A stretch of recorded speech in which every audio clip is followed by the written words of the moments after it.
time to discuss about what a network is, and let's see some different kinds of networks according to their topologies or geographical restrictions.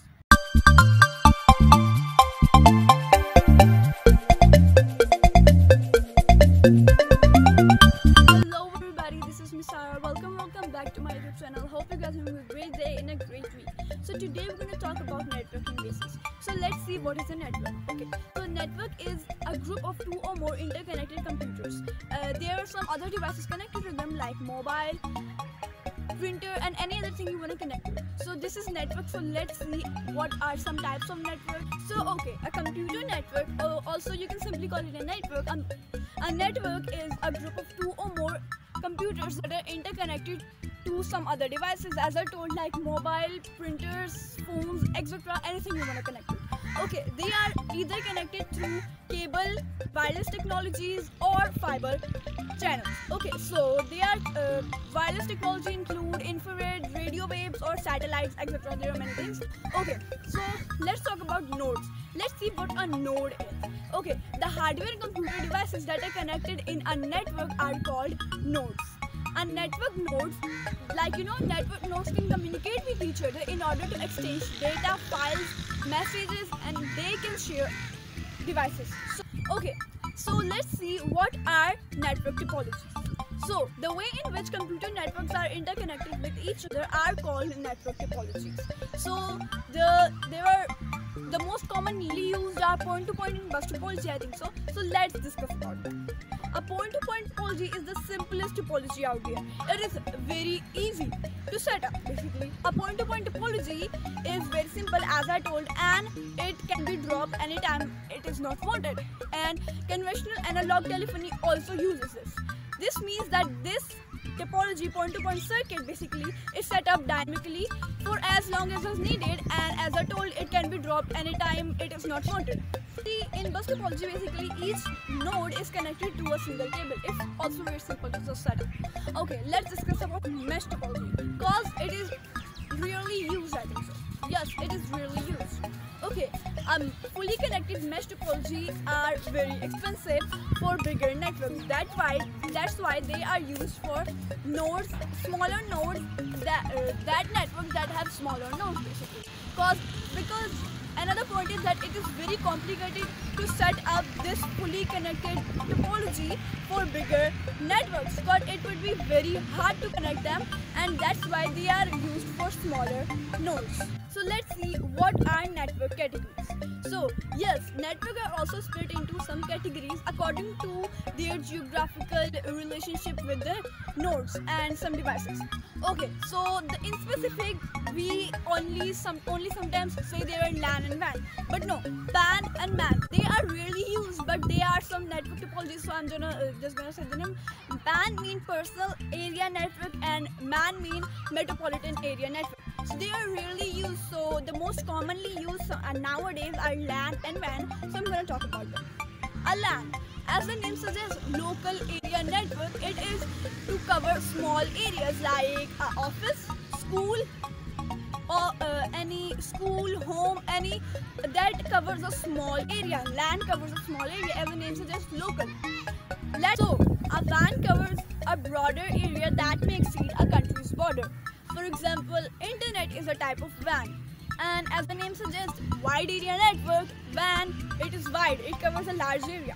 So okay, Sir Tim Berners-Lee is a British scientist and the inventor of www. So basically on 25th of December 1990, with the help of Robert, he implemented the first communication between HTTP client and server model. As I just talked about it, let's see what is a client and server model. Okay, as the network gets bigger, it has more tasks to complete and the workload increases.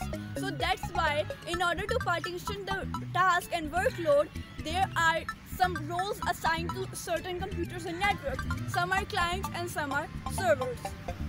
Okay, yes, client is the one who requests and server is the one who answers. A client-server model works as a distributed application, where some servers are clients and others are servers. Okay, let's just think of a shop. There are some assistant and there are some customers in a shop. The customer have some requests, some certain requests that the assistant have to satisfy. Exactly, that's how the client-server model works. The client requests and the server has to serve the request of the client. Servers such as email and web access are built on client-server models. So let's just think about it. You are using a computer to search something on the web browser. Okay, you search something on the web browser. It's just a simple thing, you will get the answer. No, your web browser sends requests to the web server and the web server must in turn respond with the correct data to the client, which is the web browser. So that's how when you search something on the internet, when you search something on the web browser, that's how you get the correct data. Communication protocol. So computers talk in some certain language and they should talk to exchange messages and information basically. And that language is quite different from that between humans. So computers talk in certain language called communication protocol. See what a digital unit is. The most basic digital unit is called a bit. A bit can take the value of 1 or 0. These two values are called binary units, binary digits basically.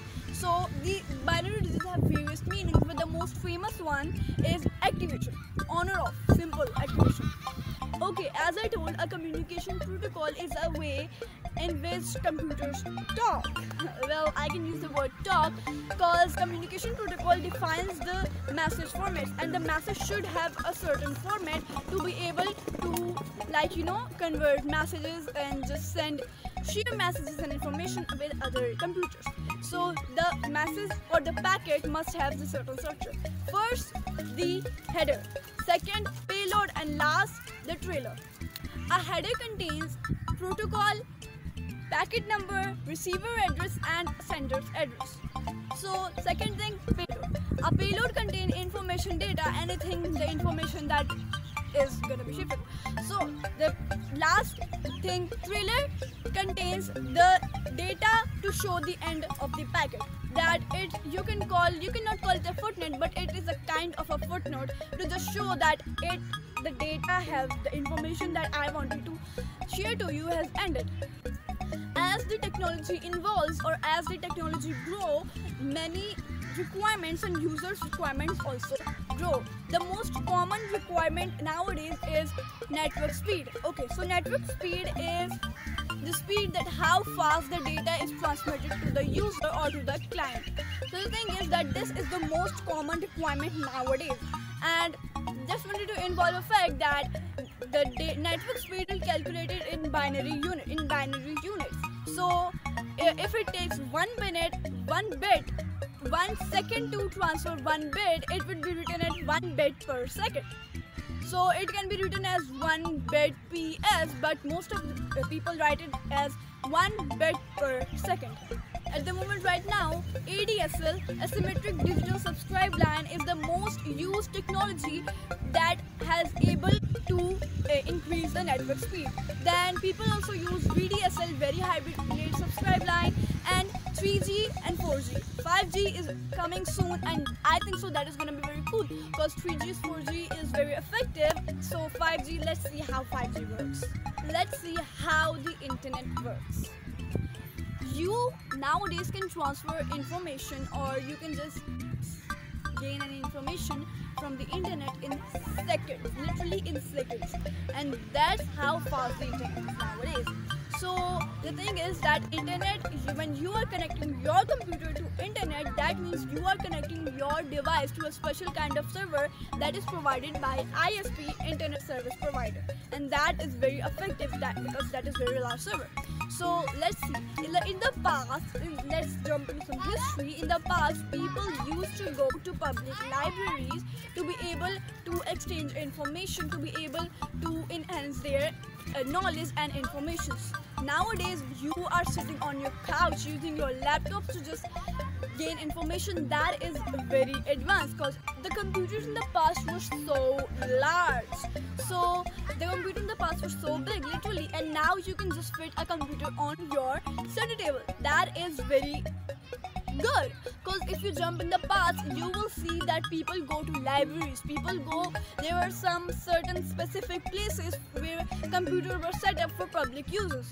Now this is very important that you just have computer on your study table. Just briefly discuss how your internet works. When you search something, you are the user. You search something, you request the ISP server.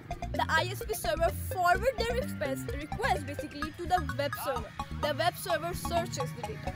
The web server then send the response to ISP server. The ISP server forward the response to you, the client, the user, anybody, and that's how your internet works. Let's do a little recap. Number 1, the most basic digital unit is called a bit. Number 2, a WAN covers a larger area that may exceed a country's border. Number 3, a network is a group of two